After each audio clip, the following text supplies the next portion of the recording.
My name is Colleen Cascio. I'm 30. Oh, already a mistake. Try 64.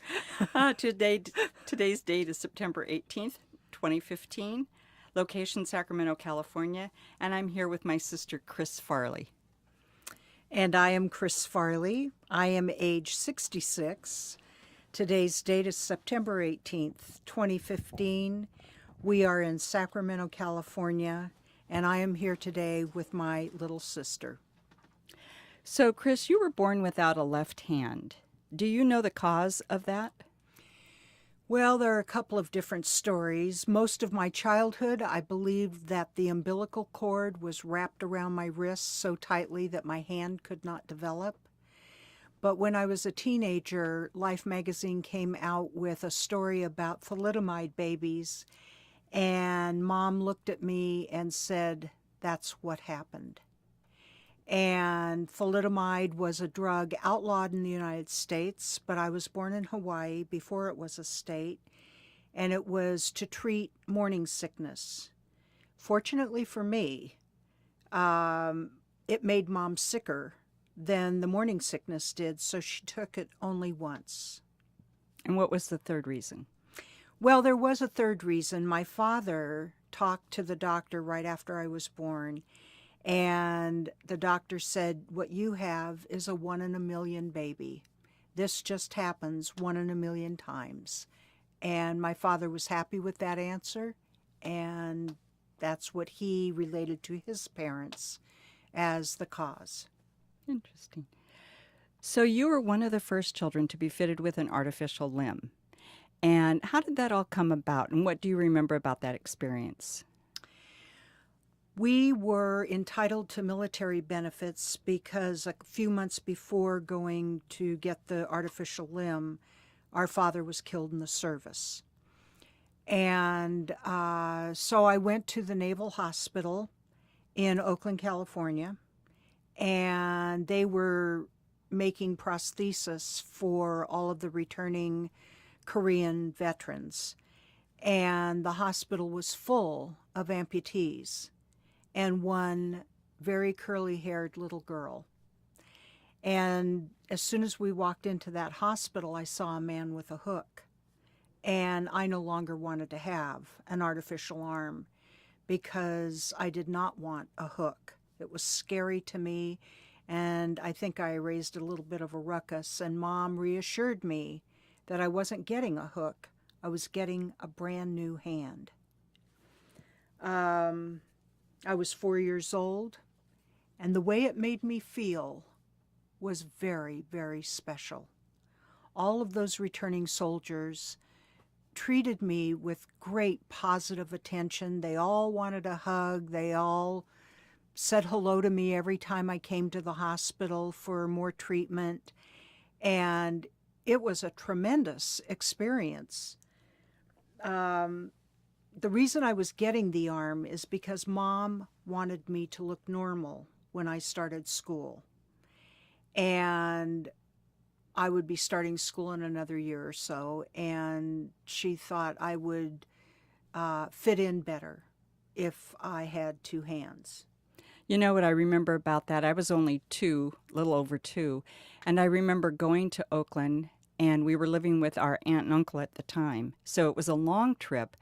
I remember Mom getting lost every single time we went, but I remember that there was a really distinct smell about the artificial limb factory. And I don't remember anything about the factory or the hospital or anything, but I remember that smell. Can you remember it? I do. I can smell it now. Yeah.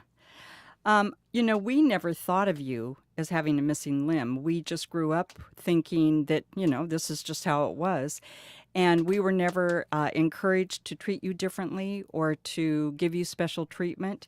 And how did it feel to wear that arm? Was it comfortable, or you were just a little girl? I was 4 years old, and it was very heavy, awkward, clunky.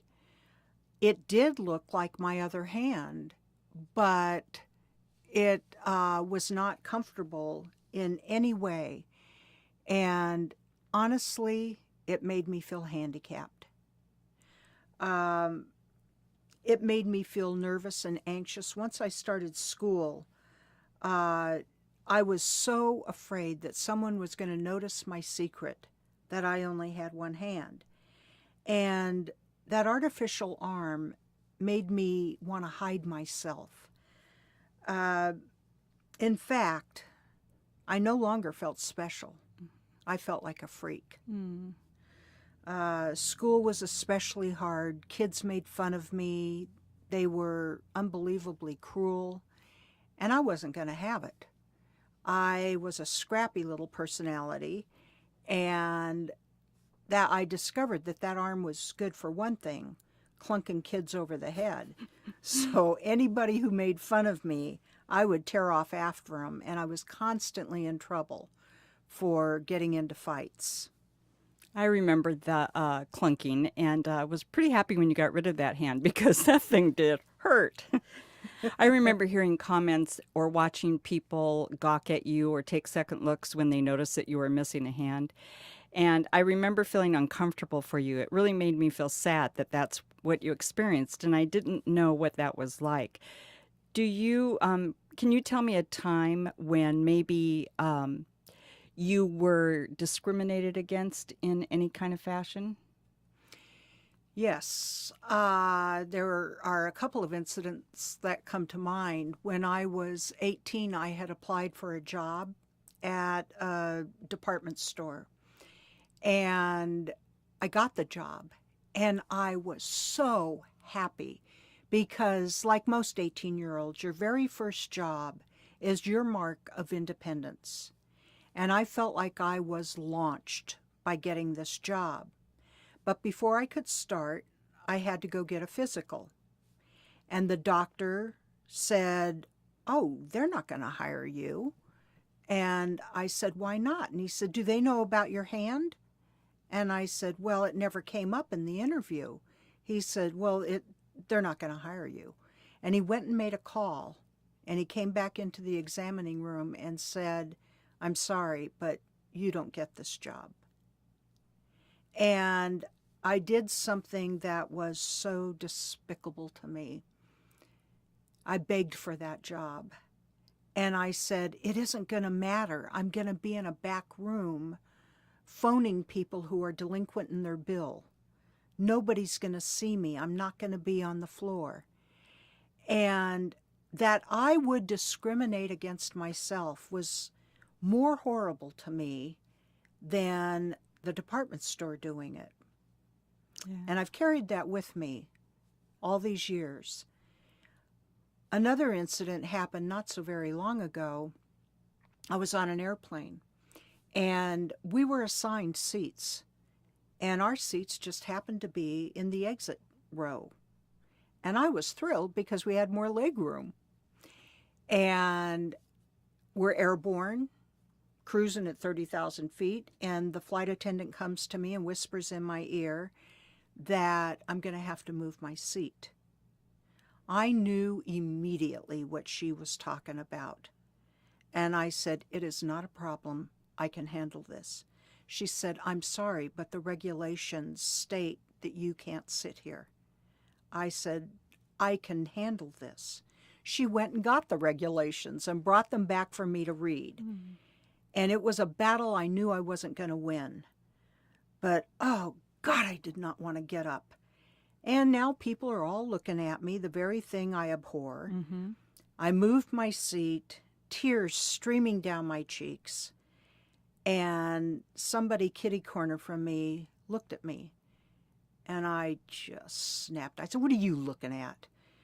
And boy, they turned around right like that. But it was a horrible experience. And it took me a while to get over that one. Mm-hmm.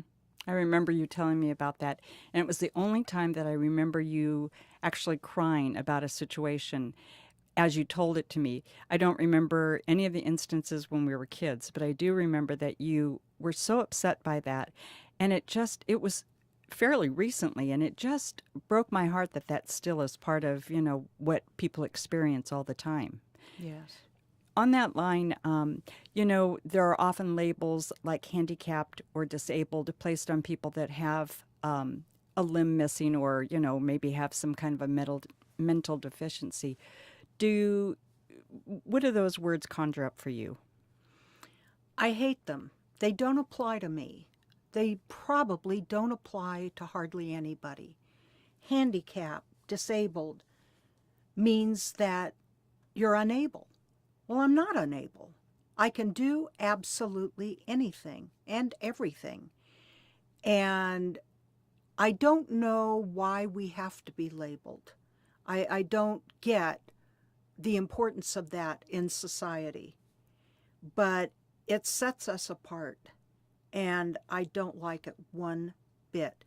I don't know how to refer to myself, so I just don't. Mm-hmm. It doesn't seem to be an issue for me. Right, right. Well, thinking about that, like I said earlier, we weren't allowed to treat you differently. We weren't allowed to give you special dispensation from anything. You had the same chores I had. And do you remember ever feeling, especially in our family, different from the rest of us? Not at all. Not at all. In fact, when we were preparing to come to StoryCorps, I asked my cousin if she had any special memories. We were raised with our cousins, and she said, "You're handicapped?" And I think that says it all. Yeah. I don't think anybody looked at me as handicapped, and I certainly didn't feel different from the rest of you in the family or the kids in the neighborhood. Yeah, I was going to ask you, I don't ever remember playing in the neighborhood. There weren't a lot of kids, but there were enough kids that was ever an issue, that anybody ever made fun of you or... No, and the difference is, when I wore the arm, it was kind of a signal to everybody that I was different. And the kids in school made fun of me. But when I was at home and in the neighborhood, I never wore the arm. Mm-hmm. And those kids grew up with me, and I was not different. In fact, I was sort of the ringleader in our neighborhood. You were. As you were with our cousins and us as we were growing up. I remember that arm very well. How did you hold it on? Was it muscle control or what happened? Initially, it was muscle control. And when I first got the arm, we were walking down the streets in San Francisco, and I relaxed, and I didn't realize that the arm fell off. And about a block later, I looked down to admire my new arm, and it was gone. And I said, "Mom, I lost my hand." And people were walking by and looked at me in horror. And I turned around and ran back up the street, and there was a crowd gathered around something on the sidewalk. And I wiggled through their legs, and I said, "There it is." And I picked it up and put it back on my arm, and away I went. Those people probably have never recovered from that. Yeah, chances are. Yeah. But that's not how it was. That's not how I remember it being designed. No. When I couldn't exercise the muscle control, then the doctors came up with this incredible apparatus, a harness that held it on. And it was very, very uncomfortable. And I had to get completely undressed in order to take the arm off, and which was a big problem at school, because if my shoes came untied, I would go into the restroom, get completely undressed, take off the arm, tie my shoes, get dressed again, and recess was over. It took a while. Yeah. So that arm was Useless. and a pain in the neck. Did you know how to tie your shoes when you went to school? Yes, I was 4 years old, and my Uncle Bill sat down with me one day on the floor, and he said, "Christine, come here. We're going to learn to tie your shoes."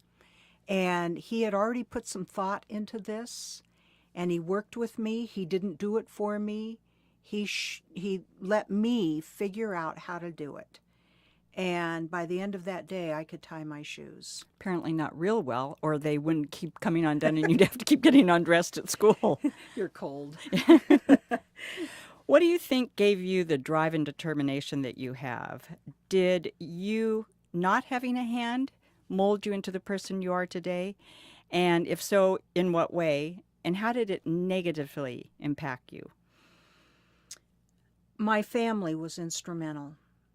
Because I didn't get preferential treatment at home, it was never okay, not with my family and not with me, to ever use my arm as an excuse for not doing something. I would come up with other excuses not to do my chores, but never, ever used my arm. I try to use it now once in a while, and my partner will say to me, "What do you mean you only have one hand? I've only got two." It's not like I have an abundance. But it was, I was expected to carry my own weight, and I was proud and happy to do it.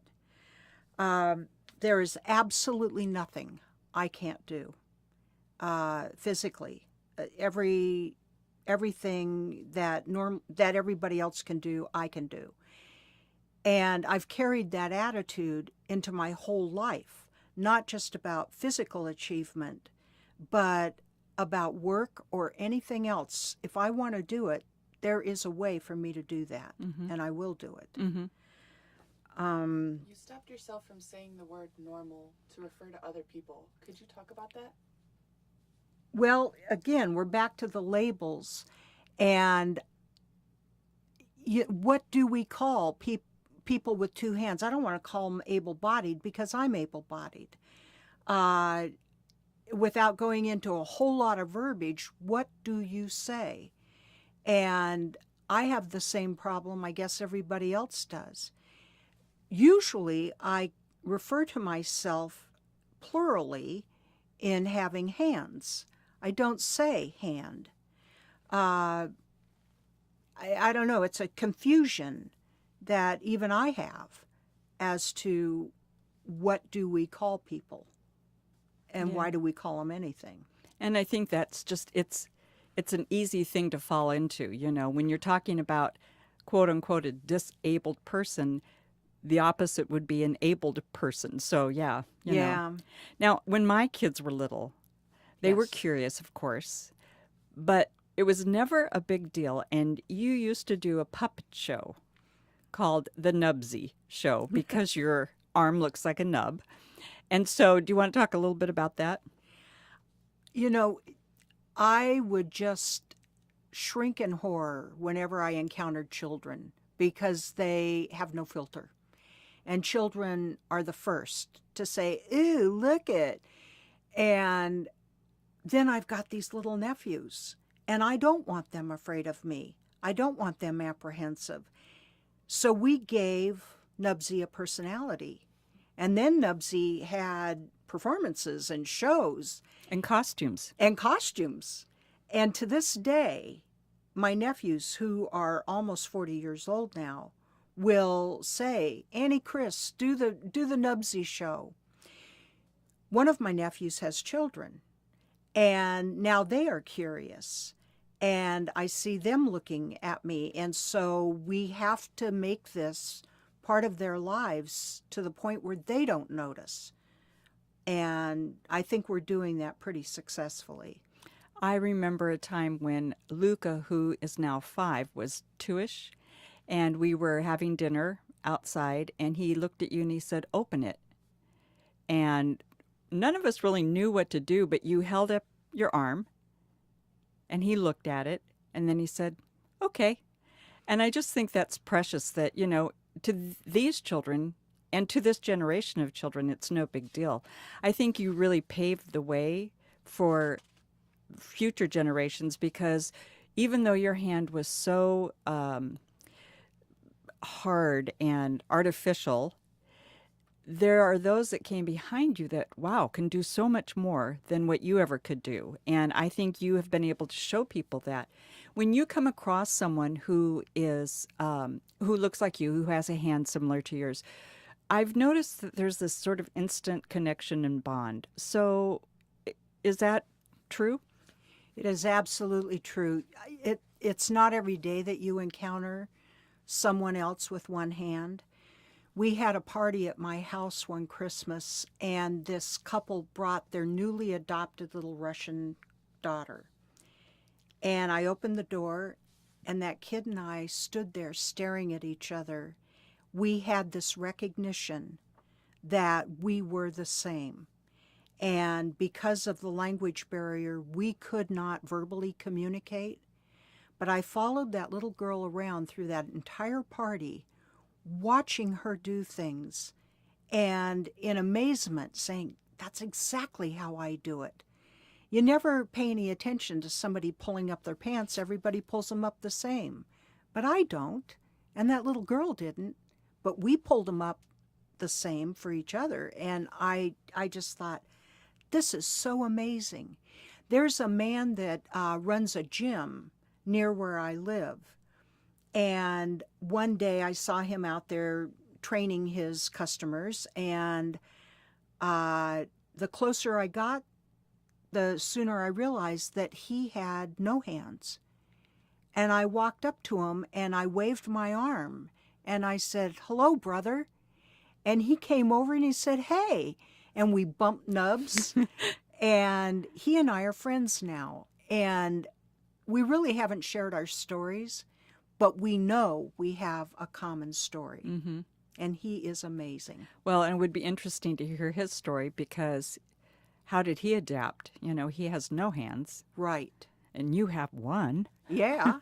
Gosh. When we were in our 30s, we made a trip to Wisconsin where our dad was raised. And our dad died when I was 2 and you were 4. So we had never, ever been to where he grew up, or we really hadn't known much about his family. But we went for a visit, you and me and Grandma and Mom. And Aunt Marie, who was Dad's sister, gave you a box. And what was in that box? There was a stack of envelopes wrapped in a blue ribbon, and the top envelope said, John's last letter. And I asked my aunt if I could read those letters. And 2 of the letters, there were probably a dozen of them, but 2 of them stood out for me. The first one was written by Daddy to his parents the day after I was born. And he was very sad in that letter. He was discouraged. Now he has this handicapped child. How is that child ever going to be in this world? And he was just very downtrodden. 10 days later, he wrote another letter, and everything had changed for him. He had adjusted, and he knew that this kid was going to be okay. And he wanted his parents to know that this was not a tragedy at all. This was a blessing, and he couldn't wait for them to meet me. Oh. Yeah, it was a great letter. What are some of your greatest challenges? You're a very proud person. I do know that. We call you stubborn. And you don't like to ask for help. Who are some of the people in your life that you've allowed to help you, and why? I think my greatest challenges were never physical. Everything came second nature to me, first nature to me. But the greatest challenges were emotional. That arm was such a handicap. And it was a psychological handicap. And when I was 20, I decided to stop wearing it. And it wasn't something that I just took off one day and never put back on. I had to build up to this. And I was frantic. But all summer long, before my junior year in college, I practiced. I would go to church, I would go out in public, shopping, whatever, and I wouldn't wear the arm. But I always made sure to have a left side pocket, and I used that pocket as a crutch. But the day that school started, that was my jumping off point. And I woke up that day and I was sick to my stomach. And I said to my mom, I can't go to school, I'm sick. And I think she knew what she was saying when she said, well, I don't know why you want to go out in public looking like that anyway. And it made me mad. She knew it would make me mad. And I went back in my room. I got dressed. I went to school. And to my total amazement, not one person looked at me all day long. Nobody said anything to me. And that arm's been in my closet ever since. The people that I've accepted, well, one other thing that was a challenge. I wanted to play softball. I had played ball with the family forever, and I was pretty good.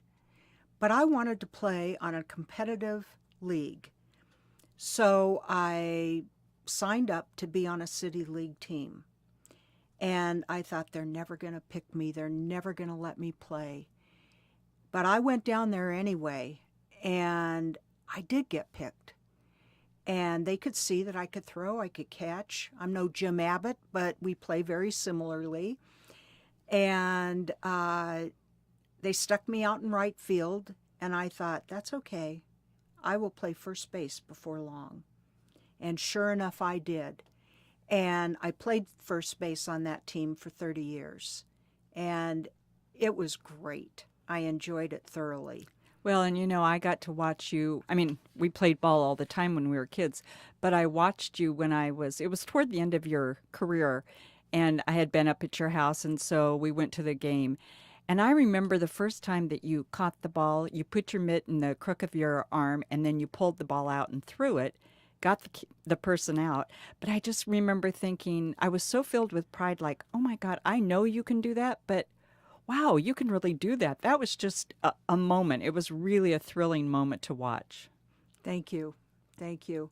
It was a thrill to play on that team. Yeah. It really was, and they were very accepting of me.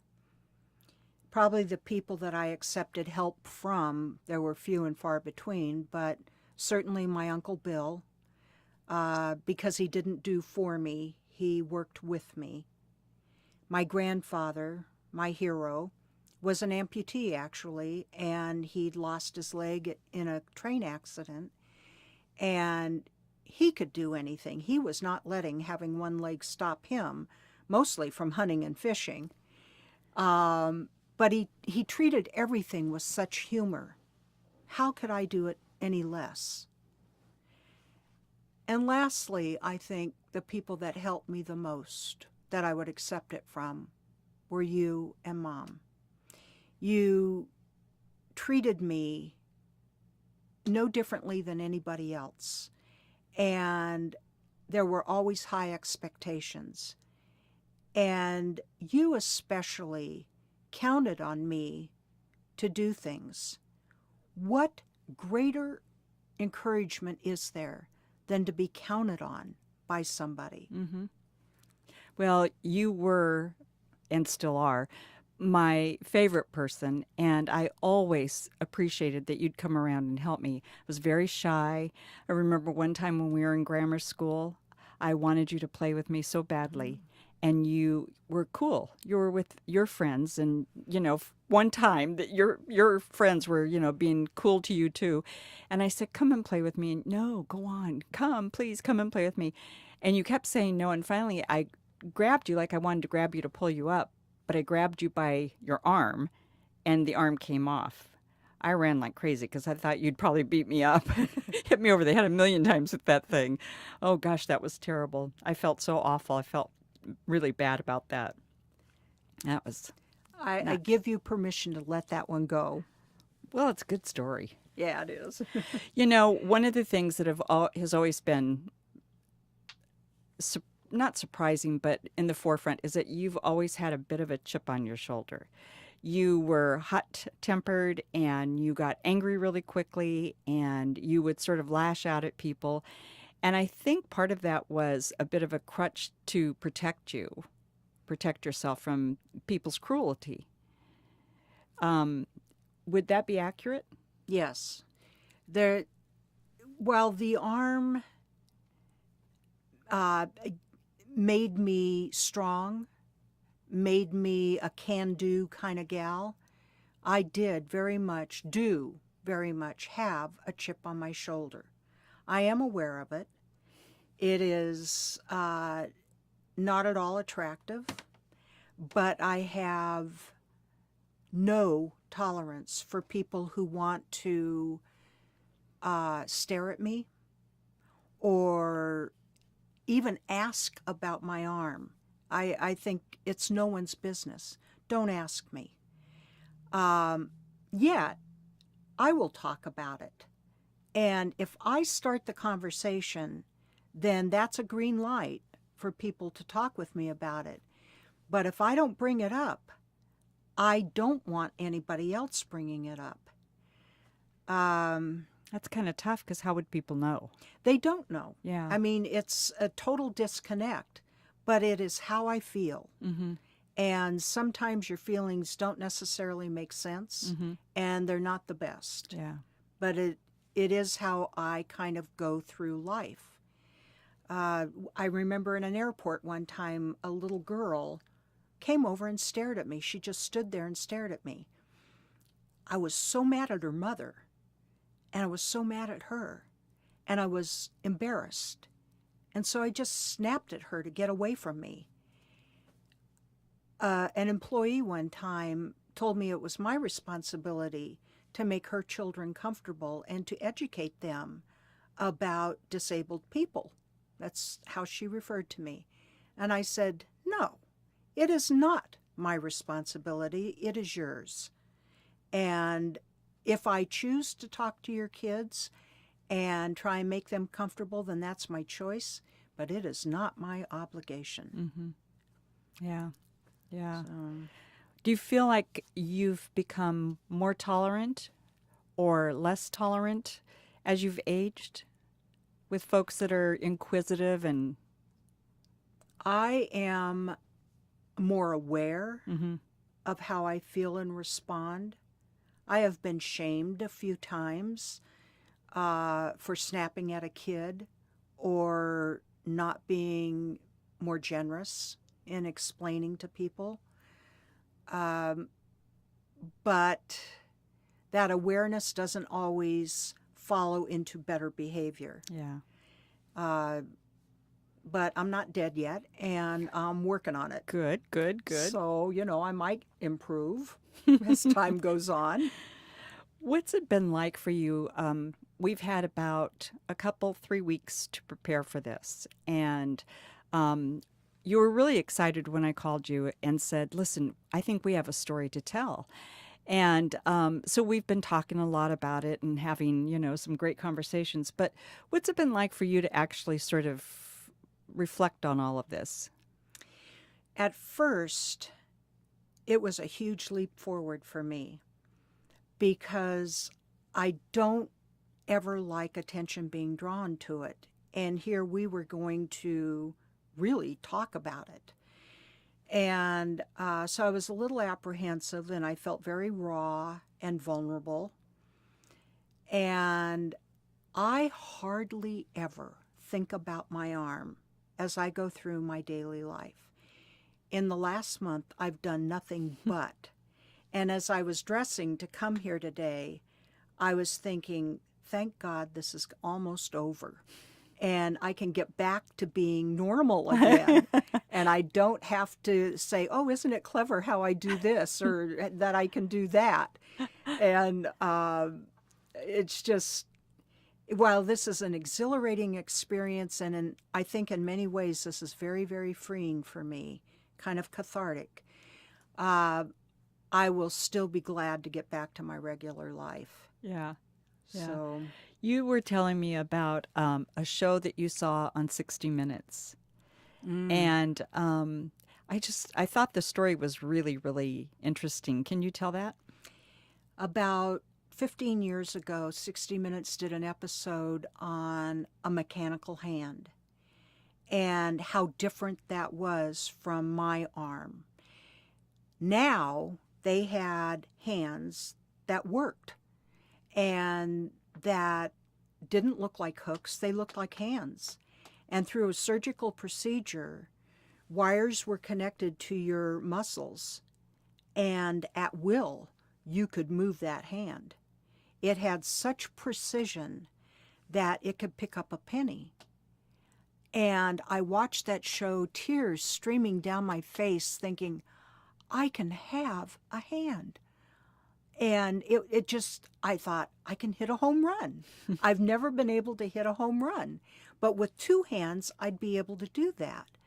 And I was thinking about all the things I could do, even though I could already do them.